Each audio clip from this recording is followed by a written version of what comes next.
black belt asked Immigrant Janitor to spar for fun. What happened next left all speechless. "Hey buddy. How about showing my students how not to do a basic guard?" shouted Marcus Thompson from the center of the mat, his black belt gleaming under the fluorescent lights of the gym. The smile on his face was pure cruelty disguised as amusement. Miguel Herrera stopped scrubbing the floor and slowly raised his eyes. At 38, he had only been working as a janitor in that gym for 2 weeks, always arriving after hours to clean up when the students had left. But that Thursday, the advanced class had extended beyond the usual, and now he found himself at the center of a situation he would rather avoid at all costs. "I don't want to get in the way, sir," Miguel replied calmly, returning to mopping a stubborn stain on the floor. "Just finishing up here so you can continue." His voice carried a slight accent that gave away his origins, something Marcus had noticed from day one and used as fuel for his spiteful comments. Marcus let out a theatrical laugh that echoed through the gym. "Guys, look at this." The guy's afraid to even step on the mat. The 10 students present laughed nervously, some clearly uncomfortable with the situation. Among them, a young Asian woman named Lisa Chen frowned, visibly annoyed by the instructor's behavior. What Marcus didn't know was that Miguel had spent the last 15 years trying to completely forget who he really was. 15 years since he left the ring after an accident that changed his life forever. 15 years of keeping a secret that even his wife Maria didn't fully know. She believed he had only been an amateur boxer in Mexico, never imagining the true extent of his achievements. "Come on, man," Marcus continued, approaching with that arrogant smile he used to intimidate beginners. "Just a little demonstration. I bet you don't even know how to do a basic guard. How about showing my students the difference between those who train and those who just clean?" He paused dramatically, savoring each word as if it were an exquisite delicacy. Miguel felt that familiar sensation in his chest, like a dormant muscle being awakened after years of inactivity. His hands, calloused from hard work but still retaining a strange flexibility, unconsciously tightened their grip on the broom handle. His eyes met Marcus briefly, and for a split second, something passed between them that made the instructor take an involuntary step back. "Look, I understand that you immigrants have to take any job," Marcus continued, regaining his initial arrogance. "But at least you could have the decency to recognize when you're in an environment where real people belong." The students exchanged uncomfortable glances, but no one dared contradict the main instructor. "Just an educational demonstration," insisted Marcus, now trying to hide the sudden uncertainty in his voice. "Nothing too serious, just to show beginners why it's important to respect the martial art and understand social hierarchies." He gestured theatrically, as if he were giving a master class on natural superiority. Miguel put the bucket down and stood up slowly. His movements had a strange fluidity for someone who had supposedly never stepped on a tatami before. It was like watching water mold itself to the shape of a container, natural, efficient, almost hypnotic. Around the gym, students stopped training, realizing that something was happening that transcended a simple provocation. Lisa Chun, a jiu-jitsu purple belt and sports psychology student, watched intently. There was something in Miguel's breathing, in the way he distributed his body weight, that reminded her of the documentaries about great fighters that she watched for her academic research. The economy of movement, the controlled presence, the calm that radiated contained power. "All right," Miguel finally said, his voice as calm as the surface of a lake before a storm. "But when we're done, you're going to apologize to all of them for turning the mat into a circus." There was something in the way he pronounced the words, a quiet authority that made some of those present straighten up instinctively. Marcus laughed, but this time the sound came out a little forced. "Apologize? Man, you'll be the one apologizing to the ground when you meet him up close." Even so, he couldn't completely ignore the subtle change in the atmosphere of the room, as if the air had become electrically charged before a storm. What none of those people knew was that Miguel Herrera had once been Miguel El Silencioso Herrera, 3-time South American boxing champion and twice world welterweight champion. He had retired at the height of his career after an accident claimed the life of his best friend and training partner. Since then, he had vowed never to fight again, seeking redemption through the simplicity of an anonymous life. But some promises are made to be broken when dignity is at stake, especially when we witness the courage of others being unfairly tested. While everyone mocked the situation, Miguel's eyes revealed a serenity that only exists in those who have faced much worse storms and survived to tell the tale. There, in the face of all the scornful looks, He stood firm like someone who is keeping a secret that is too powerful to be revealed before the right time. If this story of prejudice and overcoming has touched your heart, don't forget to subscribe to the channel to find out how a simple moment of humiliation became the catalyst for a revolution that no one will ever forget. Marcus adjusted his black belt with a theatrical gesture, clearly savoring every second of attention. Everyone, come closer. You're about to see a practical demonstration of why hierarchy exists in the world of martial arts. He gestured dramatically, as if he were giving a master class on natural superiority. Miguel watched as the 10 students formed a semicircle around the mat. Some seemed eager for the demonstration, others visibly uncomfortable. Lisa Chun, the young Asian woman with a ponytail, muttered something to her colleague next to her, who just shook his head in disapproval. Look guys, Marcus continued, gesturing dramatically. Here we have a perfect example of someone who has never understood that there are appropriate places for certain people. Elite academies are not for, well, you know. He paused, letting the prejudice hang in the air like toxic smoke. Miguel felt that familiar pang in his chest, the same one he had felt 15 years ago when he heard similar comments about fighters who didn't look like champions. The difference was that now, at 38, he had learned to turn anger into fuel for something much more powerful than punches. Sensei Marcus, Lisa interrupted timidly. Maybe we can continue our normal training. It's getting late. There was something in Miguel's controlled breathing, in the way he distributed his body weight, that reminded her of the documentaries about large predators she used to watch on the Discovery Channel. The calm before the attack. Lisa-chan, are you questioning my teaching methodology? Marcus cut her off sharply. Sit down and watch. You'll learn more in the next 5 minutes than in a month of conventional training. Miguel noticed how Marcus used the girl's full name, a clear show of authority. He also recognized the look of fear in her eyes. The same look he had seen in the mirror 2 decades ago when he woke up in a panic, remembering the accident that took the life of Tony Hammer Rodriguez, his best friend and training partner. Tony had died because of him. It was as simple as that. A sequence of punches that Miguel had thrown with excessive force during a sparring session. Tony fell, hit his head on the floor in a strange way, and never woke up. The investigation concluded that it was an accident, but Miguel knew the truth. He had lost control because of the pressure and the racist comments from the audience that night. So janitor, Marcus sneered. How about showing my students how to do a basic guard? Or is that too complicated for someone who only knows how to push a squeegee? Laughter echoed through the academy, but Miguel remained motionless. His eyes closed briefly, and for a moment, he was back in that ring in Las Vegas, hearing the same kinds of comments that preceded the tragedy that changed his life forever. What's the matter? Are you scared? Marcus insisted, now circling Miguel like a predator. Or are you just going to stand there like a lamppost, like you do with your squeegee all day? That's when Marcus made his first fatal mistake. He pushed Miguel lightly on the shoulder, a seemingly harmless touch, but one that carried all the arrogance of someone who had never faced real consequences for his actions. Miguel absorbed the push without moving an inch. His feet remained planted on the ground like oak roots, and Marcus felt as if he had tried to push through a concrete wall. The instructor's arrogant smile faltered for a split second. Interesting, Miguel muttered, more to himself than to Marcus. It's been a while since someone tried to provoke me like that. There was something in Miguel's voice that changed the atmosphere. It wasn't threat or anger. It was the eerie calm of someone who had walked through much darker valleys and emerged transformed. Marcus, unable to interpret the signs of danger, doubled down. Did you hear that, guys? He thinks it's interesting. How about we show him the difference between thinking and knowing? What Marcus didn't realize was that every humiliating word and gesture was awakening something in Miguel that had been dormant for 2 decades. Not anger or a thirst for revenge, but something much more dangerous. The crystal-clear memory of who he really was when he stopped hiding. Lisa Chun watched the scene with growing discomfort. There was something about the way the janitor breathed, how his muscles tensed almost imperceptibly, that reminded her of documentaries about large predators. The economy of movement, the controlled presence, the calm that radiated contained power.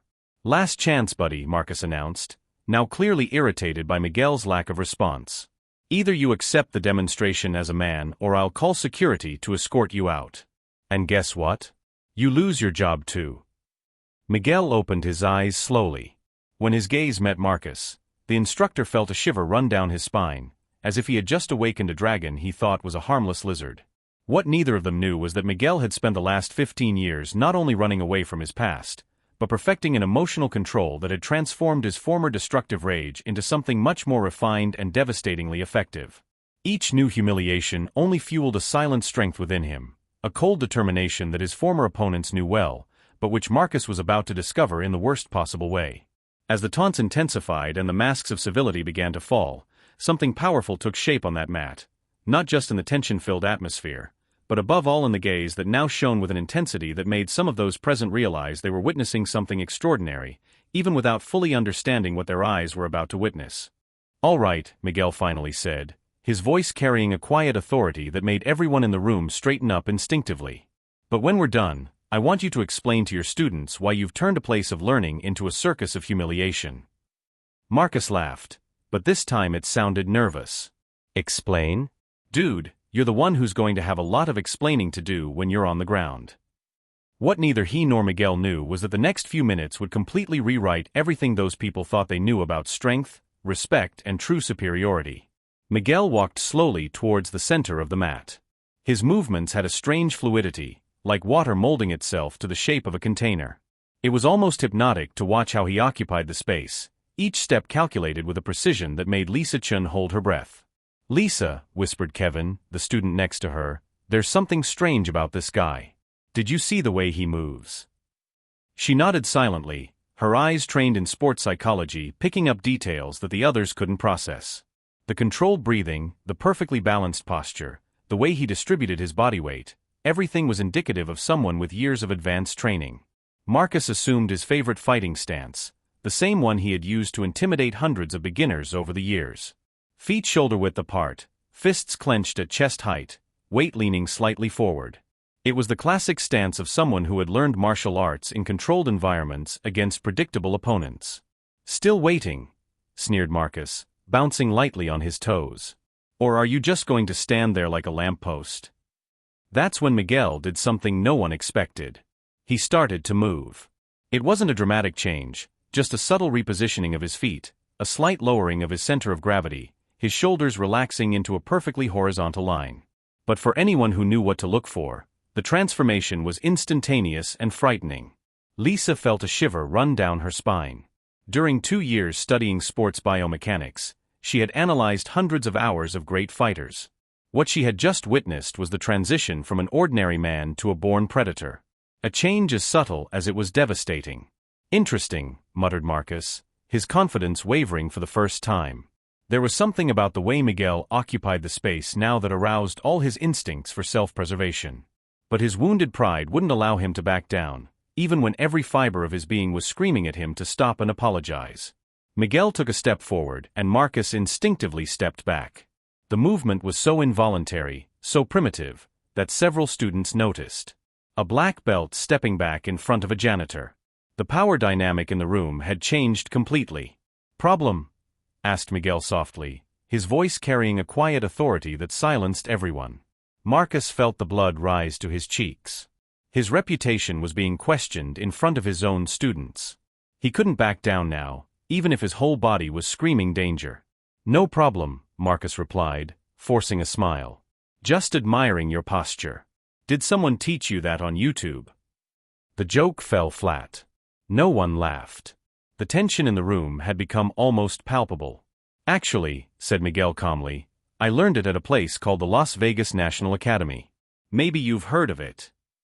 Marcus frowned. The name sounded familiar, but he couldn't locate the reference. Lisa Chun discreetly pulled her cell phone out of her pocket and quickly typed in Las Vegas National Martial Arts Academy. What she found made her blood run cold. It wasn't just any training center. It was where the greatest MMA champions of the last 3 decades had trained. Las Vegas. Marcus scoffed. "What kind of weekend course did you do there?" Lisa continued searching frantically, her fingers flying over the screen. Las Vegas National Academy. Miguel Herrera. El Silencioso. The results began to appear, and she felt her legs begin to wobble. "Marcus," said Miguel, his voice still calm, "last chance. Apologize to Lisa for questioning her right to speak. Apologize to your students for turning this place into a circus. And above all, apologize to yourself for becoming exactly the kind of person martial arts should teach you not to be. The offer of clemency hung in the air like smoke. Marcus could have chosen humility. He could have recognized that he had crossed a line.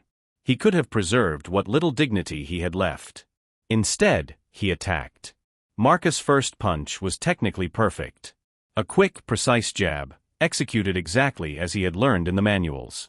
It was the kind of punch that worked against 99% of the people he had fought over the years. Miguel wasn't in the 99%. The movement was so fast, so fluid, that half of those present couldn't even process what had happened. Miguel simply wasn't where Marcus' fist had been aimed. His body had slid to the side like water flowing around a stone. And suddenly, Marcus was off balance, his arm extended in the air. "Good try," commented Miguel softly, "already repositioned and perfectly balanced. Clean technique, adequate speed, but you telegraphed the move with your right shoulder." Marcus spun around frantically, trying to locate his opponent. "Beginner's luck," he muttered, more to himself than to Michael. Lisa Chun had stopped breathing. In her years studying martial arts, she had never witnessed such a controlled and devastating display of power. There was no brutality, no anger, just the clinical application of a technique she had only seen in legends. Her cell phone finally loaded the full page. Miguel Herrera, known as El Silencioso, 3-time South American boxing champion, twice world middleweight champion, considered one of the best technical fighters in history, retired undefeated after a 15-year career. "My God," he whispered, his hands shaking as he read. Marcus had challenged a living martial arts legend. He had publicly humiliated someone who could have knocked him out with a casual move. As Marcus prepared for a second attack, his movements now more desperate and less controlled, something extraordinary began to take shape on that mat. Not only in the tension-filled atmosphere, but above all in Miguel's determined gaze, which now shone with an intensity that made some of those present realize they were witnessing something extraordinary, even if they didn't fully understand that their eyes were about to witness the revelation of one of the greatest injustices ever committed in that space. Marcus' second attack came in quick succession. Jab, straight, hook. 3 punches connected with the precision of someone who had practiced the combination thousands of times. It was his favorite sequence, the same one he used to finish sparring matches and impress beginners. Again, Miguel simply wasn't there. This time, Lisa was able to follow the movement. Miguel had ducked slightly, allowing the jab to pass over his head by centimeters. The direct punch met only air as he leaned back in an impossible curve. And when Marcus threw the hook with all his might, Miguel took a small step back, bringing his fist within millimeters of his chin. "Interesting combination," observed Miguel, still breathing normally. "It works well against people who stand still, but you're leaving your left side completely exposed." After the hook, Marcus began to sweat. That wasn't normal. He had thrown thousands of punches in his life, and now he couldn't land a single one on a man who supposedly had never fought. "Stop dancing and fight," Marcus shouted, launching an even more aggressive sequence. That's when Miguel decided that the demonstration had gone on long enough. Marcus' third attack, a desperate combination of punches and kicks, found only air once again. But this time, something different happened. When Marcus recovered after missing every blow, Miguel was inexplicably closer. "How?" Marcus whispered, realizing that he had completely lost control of the distance. "Marcus," Miguel said softly, now an arm's length away. "Do you want to know the difference between someone who learned to fight in gyms and someone who learned in professional rings?" Before Marcus could answer, Miguel did something that challenged everything those present thought they knew about physics. Without seeming to use any force, without any sudden or aggressive movements, he simply touched Marcus on the chest with the palm of his right hand. Marcus flew. He wasn't pushed or knocked down. He was literally propelled backwards as if hit by an invisible wave. His feet left the ground. He flew almost 2 meters through the air and landed on his back with an impact that made everyone in the room gasp. The silence that followed was absolute. Marcus lay on the floor for a few seconds, staring at the ceiling, trying to process what had happened. There was no pain, just the irresistible force of someone operating on a completely different level to anything he had ever known. This is impossible," muttered Marcus, trying to get up. "Actually," said Miguel calmly, holding out his hand to help Marcus up, "it's quite simple when you understand leverage, timing and energy transfer. Principles I learned during a 15-year professional career." Marcus ignored the outstretched hand and stood up on his own, his legs still shaking. Professional career in what? Lisa replied, her voice almost a whisper. You don't understand who he is, do you? Everyone turned to her, who was still holding her cell phone with the results of her research. On the screen, dozens of articles, photos and videos confirmed what her instincts had already realized. Miguel Herrera, she read aloud, also known as El Silencioso, 3-time South American boxing champion, twice world middleweight champion, considered one of the best technical fighters in history, retired undefeated after a 15-year career. The impact of the words hit the room like a bomb. Marcus felt his face go pale as reality hit him. He had challenged a living martial arts legend. He had publicly humiliated someone who could have knocked him out with a casual move. Three times world champion? Marcus stammered, all his arrogance instantly evaporating. Miguel nodded silently. I retired at 29. Since then, I've worked at any job I can find. Cleaning, maintenance, simple jobs, simple life. No spotlights, no cameras, no need to prove anything to anyone. The transformation in Marcus was instantaneous and painful to watch. The arrogant man was gone, replaced by someone who finally understood the magnitude of his ignorance. I didn't know, Marcus whispered. If I'd known.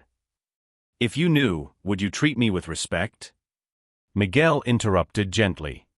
But would you still humiliate another janitor? Another worker who didn't have the credentials to defend himself? The question cut deeper than any physical blow. Marcus realized that Miguel had put his finger on the root of his real problem. It wasn't ignorance about his credentials, but the fundamental arrogance that made him believe he could humiliate people based on their profession. Lisa stepped forward, her voice firm. Sensei Marcus, for 2 years I have trained in this academy respecting your experience. But what I witnessed today was not teaching. It was bullying disguised as instruction. Other students began to murmur in agreement.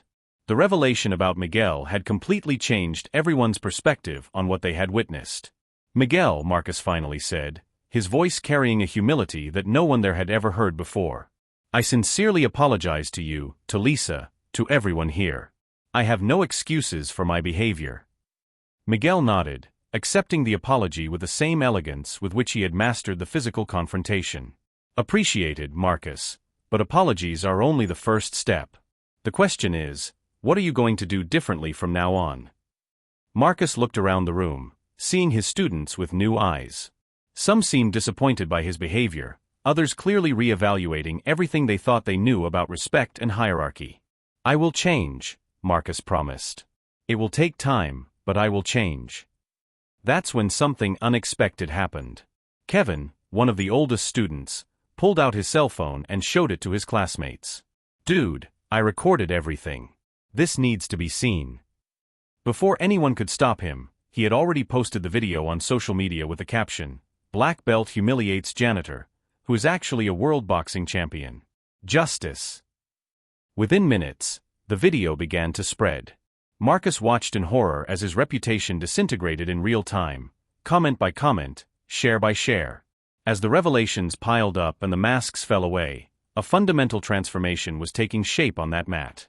Miguel had proved that true strength doesn't need to shout to be recognized, and that sometimes the greatest victory is to show mercy when you have the power to destroy completely. But was this lesson enough to rewrite years of privilege and prejudice, or do some changes require longer-lasting consequences to become permanent?